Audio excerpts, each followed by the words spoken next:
মোৰ সম্পূৰ্ণ খানা বাঢ়ি ৰেডি হৈ গ'ল। এয়া চব পিটিকাটো ধুনীয়াকৈ বনাই লৈছোঁ আৰু এয়া মাছ আৰু লগতে শুকান জলকীয়া, আজি জলকীয়া নাইকিয়া কাৰণে দালি পানী। এতিয়া মই খাওঁ, আপোনালোকে ভিডিঅ'টো স্কিপ নকৰাকৈ চাই যাব। ভাল লাগিলে ভিডিঅ'টো লাইক কৰিব, কমেণ্ট কৰিব, শ্বেয়াৰ কৰিব আৰু লগতে থকা বেল আইকনটো বজাই দিব। ধন্যবাদ।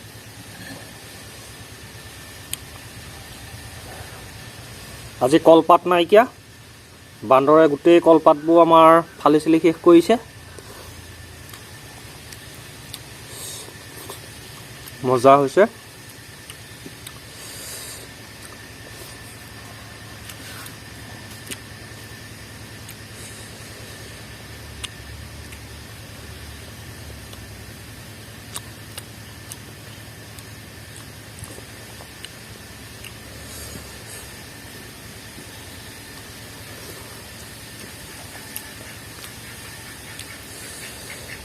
পিটিকা অকণ খাই চাওঁ কেনেকুৱা লাগিছে।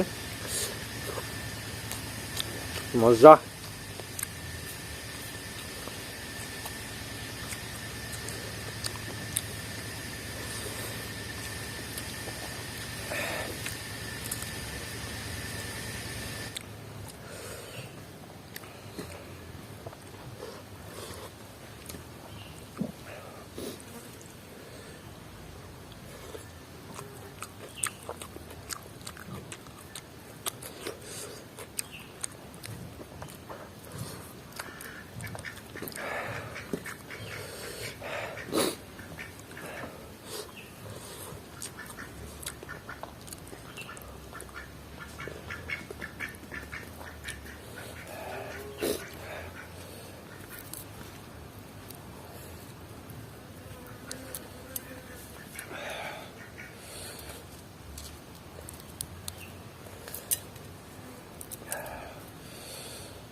জলকীয়া অকণ ভাঙি লৈছোঁ।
নিমখ কণ আনি দে।